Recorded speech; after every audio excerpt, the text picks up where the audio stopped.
All right. Hello, everybody. My name is John Hopkins with Baltimore Heritage, and want to say thank you so much for spending part of your Friday afternoon with us, particularly like this is almost a Friday afternoon in June, not in November. So thanks for being, well, maybe you're not inside, but if you are inside, thanks for joining us. Want to just say a quick thank you also to everybody who donated, made a voluntary contribution.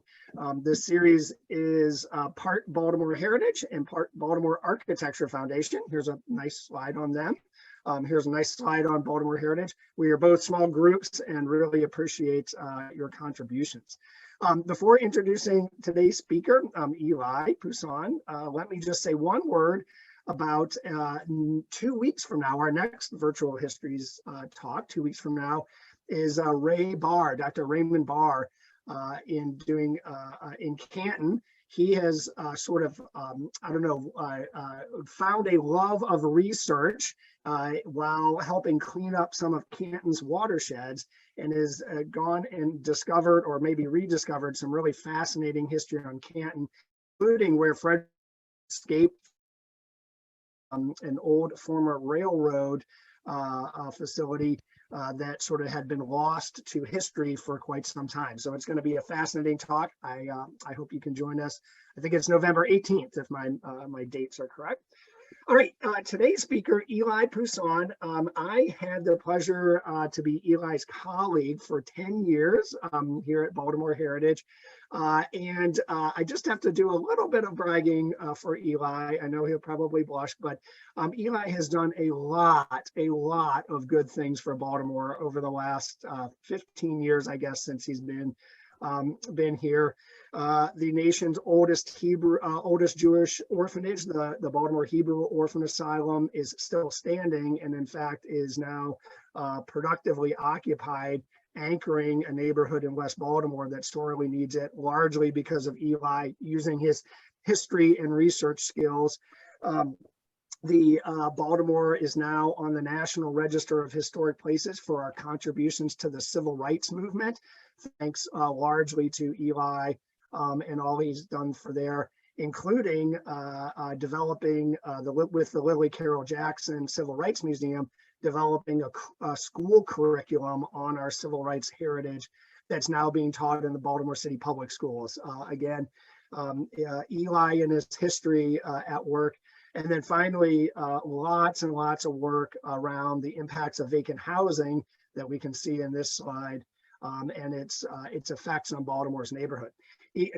Eli is a consummate researcher, and a lot of times his research leads down interesting paths, sometimes unexpected paths, maybe at least in the start, including the topic of today's lecture or talk, on how Baltimoreans have used public places, but particularly public streets over the ages. I know I'm really thrilled that Eli's with us, and I can guarantee that at the end of this talk, we are all going to go away scratching our heads going, really? I never knew that. So let me stop sharing my screen. Let's see, how do I share my screen? I might need. Yeah, I think I can just take over, actually. That would be fabulous, Eli. Thank you. All right, with that, I'm going to mute myself, and we are all yours. Excellent. Cool. Well, thanks so much for having me. I'm really excited to talk about this topic, in part because it's really pulling together a few different things that I've been working on over the last couple of years, and so the initial impetus for this topic being actually a bill introduced by Councilman Ryan Dorsey a few years ago to repeal a bill, the no ball playing sort of like ordinance that had been on the books for years and years and years. And you've probably seen these no ball playing signs around the city. So I began digging into the history of where these signs came from, how they came to be, what they're supposed to do. And it sort of sucked me into this kind of like, I think, more complicated story around how we use city streets, how we use them, how kids use them to play, how, what challenges that presents to for adults, what challenges it presents for kids. And so, and it also just kind of like begins to complicate some of these categories of you know, kids, teenagers, adults, and some of those categories change throughout history. So this, I'll do my best to sort of like clarify anything that's kind of ambiguous as we go along, but consider this just the quick Cliff Notes version of a much more complicated story. But to start, I'll take you sort of like way back in time to the mid 1850s. The very first actually incident that I could find of a kid getting in trouble for playing ball was in the early 1840s. It was a couple of kids were caught by a police officer throwing a ball around downtown and got fined $1 each, I think, which is not nothing in like 1842. But as you can, if you can sort of see into the details of this 1854 lithograph, you'll see sort of omnibus in operation, sort of Baltimore's earliest sort of public transit system, which began operating these sort of like horse-drawn carriages of sorts about a decade earlier to connect the sort of densely built up parts of the city downtown to the sort of quickly growing parts in the what was then Baltimore County, now sort of probably like Charles Village or Mount Washington, or the varieties of neighborhoods that are now part of the city. And you can see there's just all different kinds of people using the street for all different kinds of things. It was, and so kids playing in the street was just part of everyday activity. The question around no ball playing, though, really did begin to take on some more urgency especially after the Civil War and the rising popularity of baseball as the sort of like national pastime, if you will. You know, in 1872, at least one Baltimorean was so fed up with what he called baseball maniacs that he pled with the city for more enforcement of what was then the sort of little used prohibition on ball playing. When this kind of question of playing in the street begins to come more to the fore, though, is of course in the early 20th century with the popular growth of like automobiles as the main way of people getting around. And initially, it's worth noting that initially this was a rich man's sport. This is a Spoer Model 40C Roadster parked in Carroll Park. The price of the automobile at that point was $2,950. Inflation adjusted, $90,000. So maybe not that much given car prices today, but sort of like certainly a very a rich man's toy in many ways during the first few years of like cars being popular. And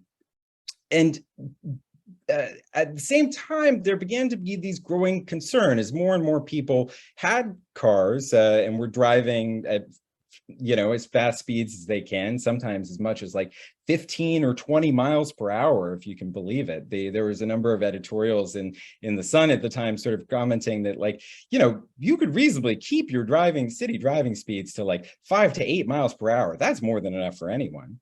But as you see in this sort of magazine sort of editorial comic from 1909, as this limo sort of races away, it's surrounded by the clouds of headlines from all of the people, especially children, who had been injured or killed as a result of the arrival of automobiles in U.S. cities and cities in Europe as well. You can also see this looking at the crash death rates. And so, for example, in 1915, there were 36 deaths from automobiles in automobile-related crashes in Baltimore City, which is a rate of about 5.8 per 100,000 residents. By 1931, like, I mean, just like 16 years later, you have 226 deaths, and the rate has gone up almost 5 times, 27.8 deaths per 100,000 residents. And death rates actually continued to rise nationally all the way up through 1937 before they began to decline through sort of safety innovations like improved bumpers and eventually, of course, seatbelts. And so, you know, one of the other reasons, though, that they began to decline is that all of a sudden, you know, people crossing the street wherever they will, oh, now that's jaywalking, that's dangerous and irresponsible, which is a direct outgrowth of the American Automobile Association, sort of like making this case for people doing the things they had always done, like crossing the street or playing in the street, all of a sudden being dangerous behaviors. But the truth was, as you could see from those numbers, it actually was pretty dangerous to be in the street at that point because of the increasing number of automobiles, the lack of regulation, safety regulation around those automobiles, and the ways in which people drove. And so in the spring of 1897, really even before the sort of automobiles were the primary issue, a group of civic-minded feminists established the Children's Playground Association. And by July of that year had established the first one over at Eastern Female High School over in Asquith Street. And then they had two more coming that summer, one in South Baltimore and a colored facility at the Wash Street Schoolyard over in West Baltimore. And you won't be surprised to hear that like city schools and like other kinds of city parks, all of the city playgrounds initially operated on a segregated basis, which, you know, it persisted at least through the continuance of these supervised playgrounds, because these were actually ticketed sites where you could come in, you could pay a little bit to offset the cost. It wasn't until 1908 that the city began appropriating funds for the Children's Playground Association. And in the next year, they were actually receiving half their funding from the city. And so, you know, I think that the motivation here, of course, was among folks like one concerned mother quoted in The Sun in 1898, who wrote, "To children, play is as essential to a rational development as is food. Take it away and injure them, besides piling up trouble for parents, teachers, and even the police." But of course, Baltimore was an old city. It was really built up. There were some neighborhoods in which it was difficult to find a space for an off-street playground. And so it's in June of 1910, the Children's Playground Association began to organize what they called summer guilds of play. And these were sort of supervised street play where they would rope off a section of the street and then sort of invite kids out for like games and songs and activities. The summer began with these sort of organized street play taking place in just 2 locations, but actually grew to 7 different streets before the end of the season and continued to grow in popularity through the 1920s. Not everyone actually was a big fan of the having kids playing in the street. So for instance, roller skates really took off in the 19-teens, and you can find all these accounts of people sort of like losing their minds over like the roller skaters just won't get off my block, and actually beginning to involve the Baltimore police in trying to restrict access to their street to children, harass children, or fine or even arrest children for ball playing, roller skating, or other activities if they were doing those activities in the street. That was not the universal perspective. And so it's definitely worth noting that that rapid increase in deaths, especially among children, raised a great deal of alarm among many people all across the world, but also here in Baltimore. And so Mrs. William M. Malloy, for instance, in October 1923, was writing to The Sun saying, "Drivers should not only have their automobiles under control at all times, but should prepare for any contingency which the thoughtless of a child playing in the street might incur." For another example, G. Edwards in 1919, who was a Roland Park resident, wrote to The Sun, sort of furious over a decision by a local traffic judge to impose just a money fine on a man, Harry Noose, after he had been arrested 3 times in 8 months for drunk driving. So in 1922, with the support of the city government, there was a local traffic safety advocates organized a statewide No Accident Week campaign, starting with a downtown rally in which they unveiled this towering plaster monument you can see, dedicated to the memory of the 130 children who had been killed by drivers the year before. It was actually just at the end of that month, just a couple of weeks later, Mayor William Broning directed the city highways engineer to create more play spots on city streets. That he ordered the highway engineer, August E. Christhilf, to select streets where traffic is not heavy and have them roped off to give the children free access to them without danger of accident. And so supervision for these additional street playgrounds was given to the Children's Playground Association.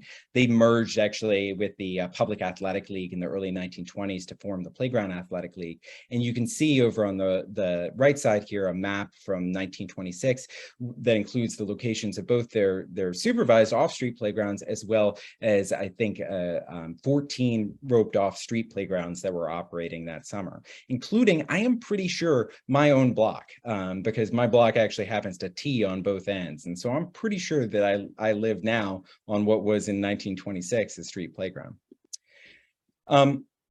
Of course, those sort of seasonal sites were not the only use for this kind of like organized play in the street. You can see an example at PS 103 in the early 1930s, sort of, you know, in the densely developed Upton neighborhood. This was the best place that the school teachers and staff had to get the kids outside to play during the week. This was, though, also at the tail end of the era of play streets, because by, I think, the mid-1930s, the city had actually ended the practice of having play streets in Baltimore City. Another thing that's worth noting here is that you can see that the children at PS 103 were playing in the street, but oftentimes, even in that period of the 1900s to 1930s, playing in the street was often associated with being poor, being Black, being a recent immigrant. It was not something that the sort of if you were white and you were rich, having your child playing in the street was you would interpret that as like you were failing as a parent. So people's identities as parents and as neighbors and as sort of members of society began getting wrapped up with how well we can not just keep children safe, because if that was the priority, we would perhaps be more focused on reducing the speed or number of vehicles traveling through these streets, but also kind of control them, because keep them off the street. Because the fact is that, like, if you're driving down the street, you know, not every driver wants to be sort of like constantly on alert for the thoughtlessness of a child sort of darting out between the parked vehicles. And so to make it easier to drive, it was better for a lot of folks if kids weren't playing in the street anymore. So this there were occasional exceptions to this. So for example, in September of 1943, that summer, the city had enforced a World War II era pleasure driving ban. And so in September, the Sun reported that children had grown accustomed to playing in the street with comparative safety. And they were now endangering their lives and the lives of others by staying there. In the city's parks, scores of motorists were compelled either to halt their cars or drive around youngsters who refused to move from the roadways. But, you know, despite these kind of occasional occurrences, and certainly kids did keep playing in the street, but I sort of did a little bit of collecting of stories on Facebook prior to the presentation this afternoon. And a number of folks mentioned that they had their own history of playing in the street, but oftentimes it was like, because my street was quiet, or I lived on a dead end street, or the places where kids could play street football or just throw a ball around became sort of fewer. And certainly police definitely took on the role of enforcing those kinds of restrictions.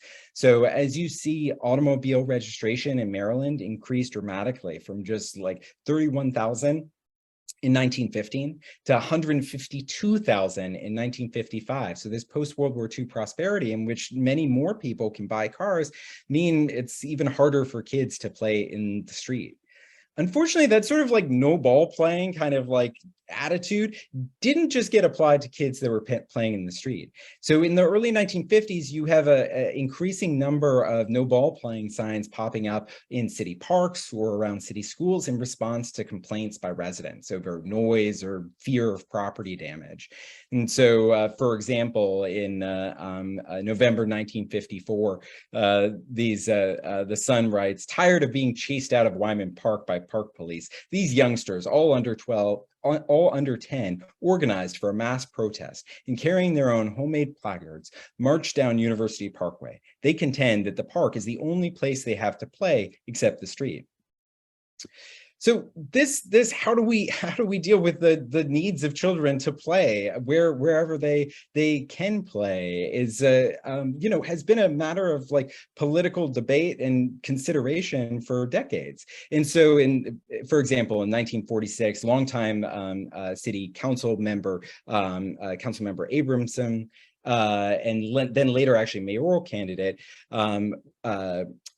remarked to the council. He said, "What I want to see is space provided for children to play on. I don't want the lots supervised by paid employees of the Department of Public Recreation. The children know how to play now in the streets. I want them to play the same way, but off the streets." Continuing, "I feel it is just as much a duty of builders to provide off-street play space in this motor age as it is for them to provide sewers. And I hope the Commission on City Plan can convince them that this would be a wise thing to do, ensure future developments being soundly planned." So of course, it wasn't, not all developments were soundly planned, and not quite enough money was necessarily put aside. So you can see in 1955, a Northeast Baltimore resident remarking, "We did not dream that our boy would grow up to be a street kid subject to all the hazards of street play." But a lot of that kind of questions of accounting for the needs of children to have space to play was not taking place. And then similarly, the development of transportation planning in Baltimore City involved really just making more and more room for faster and faster moving cars. So at a certain point in the 1960s and 1970s, there did begin to be a reaction to what you see in this, the changes that were taking place in the 1950s and 1960s. And you can see that in things like Operation Champ. So this program that established in 1966 with federal funding that started having pop-up playgrounds in neighborhoods all across the city, but really focusing on neighborhoods where children lacked access to play in recreational spaces, which also in Baltimore City often meant Black children that didn't have access, the same kind of access that white children did, where the city had put greater investments in recreation and play spaces. It also took off at a national level. Philadelphia, which similarly had an early 20th century Play Streets program, relaunched their Play Streets program in the 1970s, and they continue to operate it up through the present day. The city created a street club service program, and one of the early organizers was this man, Ralph V. Chase Sr., who's actually one of the first, also an early manager at Memorial Stadium. I think he started that in the 1970s. And so, but his experience, I think, is sort of like very instructive, and sort of where I'm going to sort of start wrapping up. Is that he would be hanging out on the street corner with the kids in front of a candy shop, and the police would show up and chase them all off. They had declared that to be an indicted corner in which no people could hang out and congregate or pass the time of day. But a lot of these teenagers really had no other places to socialize or gather. And Ralph V. Chase himself at that point was a city employee, sort of doing recreational programming and organizing.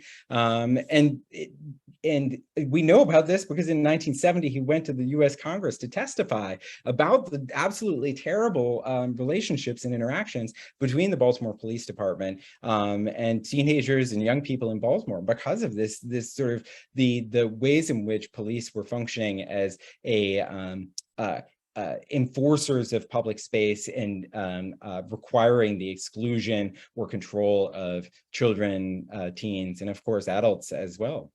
And so, flying back in time, all the way back to that same era in which we were having these these very first playgrounds, very first play streets starting, the control over public space remains something that was deeply contested. And so in 1906, for instance, the Sun reported that complaints about street corner loafers were so numerous that Marshal Thomas F. Farnan had launched a war against men, both white and Black, who congregate on the sidewalks and obstruct the passage of pedestrians.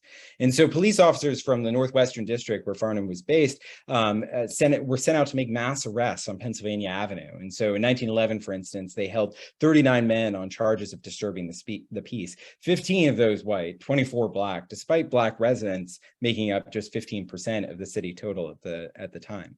These sort of anti-loitering ordinances and efforts, often directed at teenagers as much as they have been at adults, pop up again and again in the 1950s and 1960s. In 1967, Councilman William Donald Schaefer proposed a anti-loitering law to prohibit juveniles from roaming or standing around on city streets without purpose during nighttime hours. It got rushed through city council, but Mayor Theodore McKeldin remarked that signing the bill would be about the worst thing I could do at this time, and ultimately vetoed it in October. So folks may recall in 2019 the police response to teenagers, mostly black, gathering at the Inner Harbor to sort of show up in force, and I think arrested like 24 people, something around there. And so this remains a racially disparate, racist responses to teens gathering in public space remains a big part of how public space is managed in Baltimore City. And the consequences are real and bad for kids and for communities.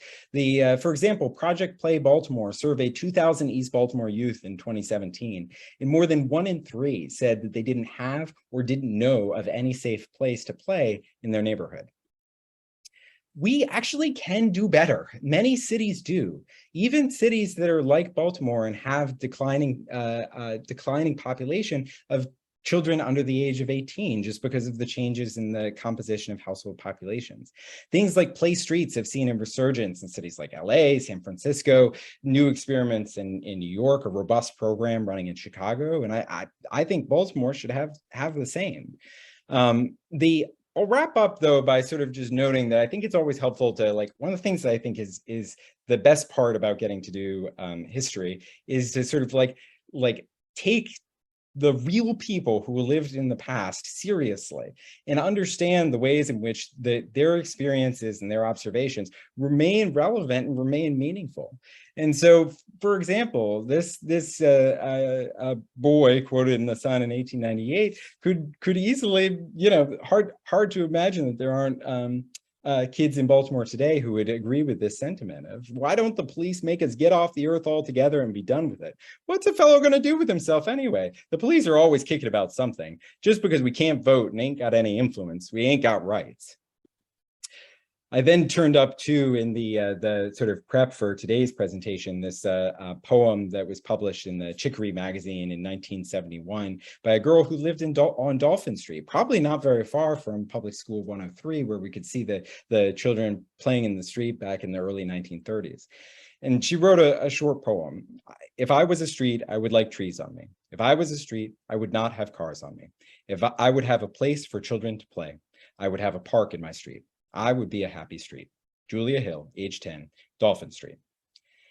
And so I'll wrap it there just since we're at time, but definitely I see a couple of questions in the Q&A, which I'd be happy to tackle if we can go a couple minutes over, or we can sort of wrap there and I can sort of follow up. Folks can follow up with me by email.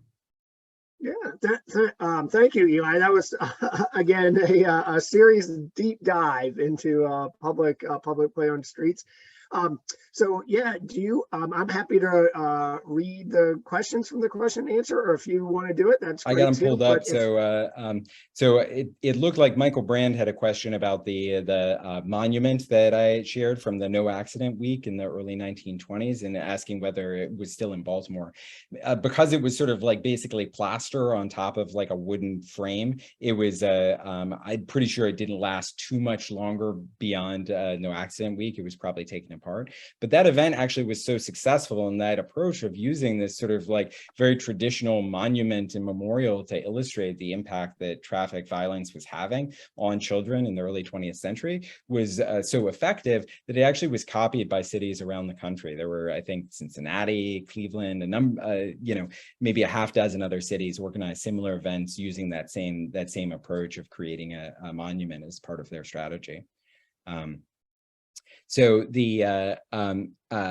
I see we've got questions, a number of different questions, around the sort of like So one, George Felice was asking about the sort of broader history of street corner harmony singing. So which while I have not, I am definitely curious about that topic, and I think does touch the sort of like the diversity of activities that did exist on streets and public spaces in an era in which we had both fewer automobiles, less noise on the street because of the automobiles, and also perhaps a more flexible notion about what kinds of activities belong in the street. Sometimes you've got sometimes you have kids playing, sometimes you have people singing. There's a question about whether the presentation will be online. I'm happy to stick the link to the slides in the chat. Does everyone have access to the chat, or is that just the presenters? It's just the presenters, but it is it will be online. Go ahead, Margaret. Everyone has access to the chat, so Okay. we can share links in there, and it will be online on our YouTube channel, which I'll link momentarily, but it won't be live probably Monday. That sounds good. I'll throw a link to the slides in the, I think this is let me just double check that this actually is the slides. Yep, there it is. So for anyone who's curious, all my notes definitely are not in there, and so but I am hoping to sort of like write up my my notes, and we'll certainly pass those on to John's when those are together. You know, there's almost, it's let me see if there's like a couple more that sort of I feel like prepared to answer, because some of these are definitely like beyond the scope of like what I'm like ready to sort of off the cuff tackle. But I mean, I think that there's a Dean sort of brought up sort of like the role of the Baltimore Bureau of Recreation and the movement to create more parks, and sort of what role that plays. And I think that some other folks were sort of asking about, you know, changes in the history of like urban planning and the different kinds of like costs might be associated, or the like ideas around sort of like, oh, we're investing in this playground, like, you know, kids should play in the playground. And so it definitely, there is this, that's sort of when I started at the top of saying like there are some like nuances and complexities to this history that I've kind of like lost a little bit by jamming a bunch of stuff together. I mean, I think one of the really big things that you see in this is a steep decline in the funding for city parks and recreation, really, I think continuously from the 1970s through the present day. I expect the sort of big slug of funding that we're getting from the American Recovery Program, ARPA, actually is providing a very much needed infusion of capital funding for park repairs and recreation center repairs and sort of improvement of existing facilities. But it's also, I mean, part of what you see in the like stories of like, you know, Ralph Chase, for instance, was like he was a paid city employee. The people who were running Chicory were paid city employees. They worked for the Pratt Library. These were publicly funded. You know, the people, if this is 1912, the play workers that you can see in this photo supporting the children, those were public employees. And so this is kind of a question of like, you know, we put the lion's share of the Baltimore city budget to funding the Baltimore Police Department. If we had other priorities for sort of protecting safety and the welfare of children, then we might opt to spend that money differently so that we could still have things like this, you know, with this kind of staff support in Baltimore today. So, you know, maybe can I pose one more sort of distilling through here, and then we're going to wrap up. We do pledge to keep these pretty short here, but there were two questions, both touching on when the parks stopped charging fees to, or playgrounds stopped charging fees, and then sort of a corollary about whether either urban planners or civil rights advocates were weighing in on the safe streets or playground options. Do you know from your research either the change in fee structure or sort of civil rights urban planners? Did you come across anything like that? So yeah, no, so the change in fee structure, definitely, that was when I mentioned sort of Abramson and his interest in sort of having money set aside for the acquisition or improvement of parklands. He was very specifically saying, like we don't want to pay for play workers. And that's a lot of times what the sort of fee is, not that that was necessarily an equitable mechanism or a fair mechanism for doing that, but the revenue from charging an entrance fee to the playgrounds paid for the paid for having play workers there, paid for having supplies to do like craft activities or other kinds of things that used consumable supplies. And so the change in the mid 20th century was really to just like, you know, have a small plot of land and plop down a seesaw or a slide and like, you know, call it done, that there's nothing else needed to make a place for children, which really isn't the case. And then similarly, because that didn't work, is that then kids didn't go to those playgrounds because they were like, they didn't have maintenance funds, and they got broken and they were full of broken bottle glass. And so they would play in the street where their parents could keep an eye on them, and it felt like the safer and more fun thing to do. And so that's when you have things like Operation Champ really trying to recognize coming, I mean, like the you know, the reason that the mayor vetoed in 1967 this anti-loitering bill is he knows that like the fact that when teenagers and children are disenfranchised and disempowered and don't feel like respected and valued by their community, they, you know, bad things happen to them and to others. And so like the Operation Champ was really dedicated to engaging young people in Baltimore and in initially the other cities where it started as well. But Baltimore kept it going because it was a way of like, you know, valuing children and valuing teenagers and bringing resources to parts of the city where they hadn't been brought previously. So I think that sort of like civil rights has had the civil rights movement and sort of advocates have had a huge influence on sort of how we engage with play and youth recreation, but we're not quite all the way there yet. All right. Well, with that sort of question mark or ellipses, I'm not sure which one we will end. I'll say thank you, Eli, and thanks again, everybody. Hopefully, we will see you in 2 weeks, and hope you have a good rest of your Friday. Thank you, everyone. Cool. Thank you. See ya.